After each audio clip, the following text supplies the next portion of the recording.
We look at Lil Wayne in 2015, the undisputed greatest rapper alive at the time, and wonder why he was forced to sue his own label, his father figure Birdman, for $51 million just to get his album released. We look at Megan Thee Stallion, generating billions of streams, winning Grammys, but taking to Instagram Live in tears, claiming she had only been paid $15,000 for her entire catalog. We look at Migos, the group that defined a generation, suing Quality Control Music because they realized their own label was allegedly double-dipping and stealing their touring money behind their backs. From the outside looking in, signing a major label record deal looks like hitting the lottery. You survived the trenches and now you are set for life. But what if I told you the exact piece of paper meant to make these artists rich is actually a legally binding trap engineered by corporate lawyers to keep them in debt? Today, we are exposing the darkest secret in the music industry, the 360 deal. We're going to break down the exact math of how labels legally steal from superstars, what really happened to Lil Wayne, Megan, and Migos behind closed doors, and how the smartest artists in the game are finally escaping the matrix.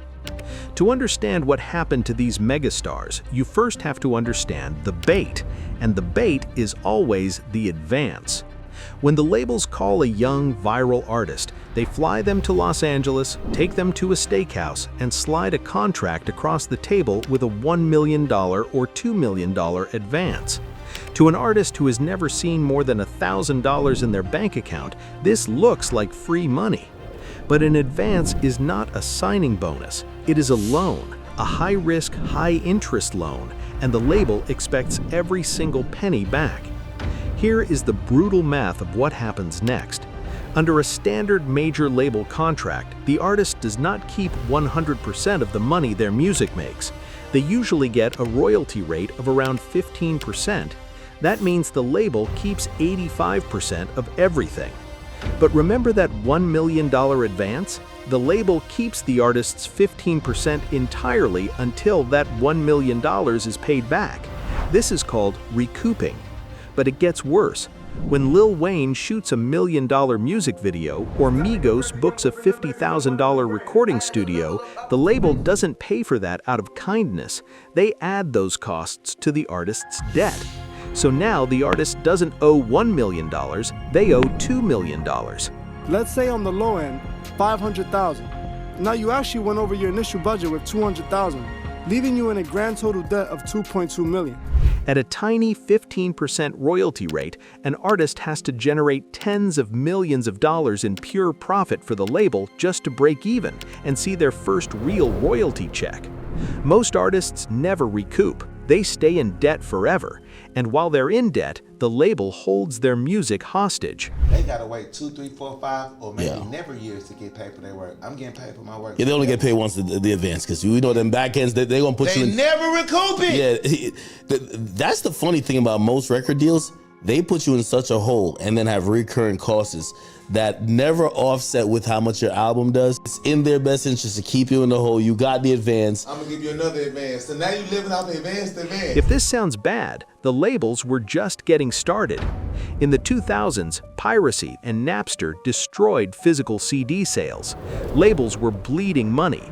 So they invented a new weapon, the 360 deal. If they couldn't make billions off selling plastic CDs anymore, they decided they were going to take a piece of everything the artist touched, a 360-degree radius of their life. In a traditional deal, the label only made money off the music. In a 360 deal, the label takes a percentage of your touring, your merchandise, your brand endorsements, and your publishing. If you act in a movie, they take a cut. If you sell a t-shirt at a show, they take a cut. This is exactly what trapped Megan Thee Stallion. Before she blew up, she signed with an independent label called 1501 Certified Entertainment. According to her lawsuits, 1501 wasn't just taking a massive 60% cut of her music sales. Because it was a 360 deal, they were also allegedly taking 30% of her touring money, 30% of her merchandise sales, and an unbelievable 50% of her publishing, meaning the rights to the actual lyrics she was writing in her notebooks. And out of Megan's tiny remaining 40% cut of the music, she was the one expected to pay the producers and audio engineers. The contract was designed so that the money funneled straight back to the label's pockets before it ever reached hers. It took years of public feuding and vicious legal battles to finally buy her freedom in 2023. But what happens when you are the biggest artist in the world? You actually make the label hundreds of millions of dollars and you just want to release your music. Ask Lil Wayne.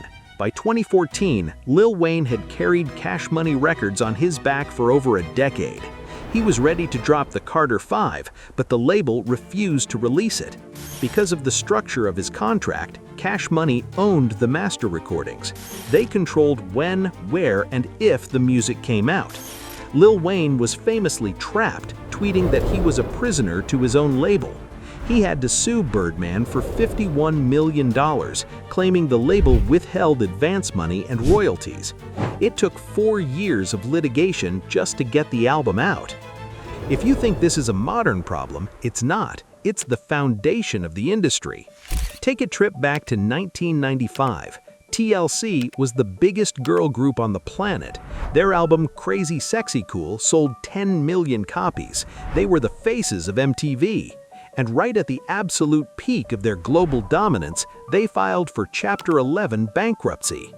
TLC generated roughly $175 million in revenue for their label. This is how a group can sell 10 million records and be broke. And everyone, get ready to do your math. When we first started out, we were kind of cocky.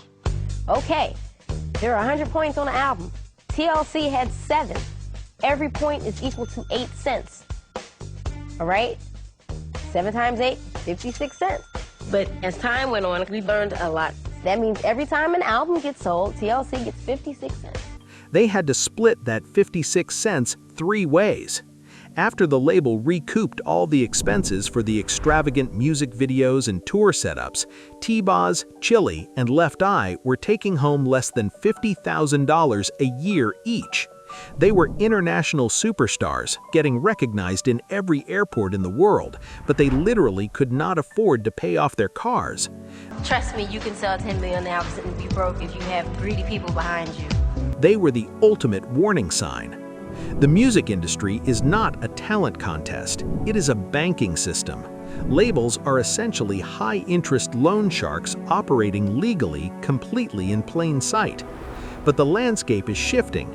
Artists are finally waking up to the fact that owning 100% of $1,000 is infinitely better than owning 1% of $1 million. Look at Nipsey Hussle, who famously sold his Crenshaw mixtape for $100 a copy, bypassing the major label distribution system entirely to build a self-sustaining empire where he controlled every single asset. Look at Russ, making millions directly from his living room by uploading a song a week to TuneCore and keeping 100% of the profit. The internet has democratized distribution. You don't need a corporate building in New York to push a button and put your song on Spotify. The major labels know this, which is why their contracts are getting more aggressive and their marketing is getting more deceptive. The 360 deal was designed to build a corporate machine off the backs of young, hungry creatives. But the blueprint to beat the system is already out there, hidden in the stories of the artists who refused to sign their lives away. If you want to know exactly how Master P leveraged a small inheritance into a $250 million independent empire that terrified the major labels in the 90s, that's exactly what we're breaking down in the next video of this series. Hit the subscribe button, drop a like if you learned something today, and let me know in the comments, who do you think survived the worst record deal in hip-hop history? I'll see you in the next one.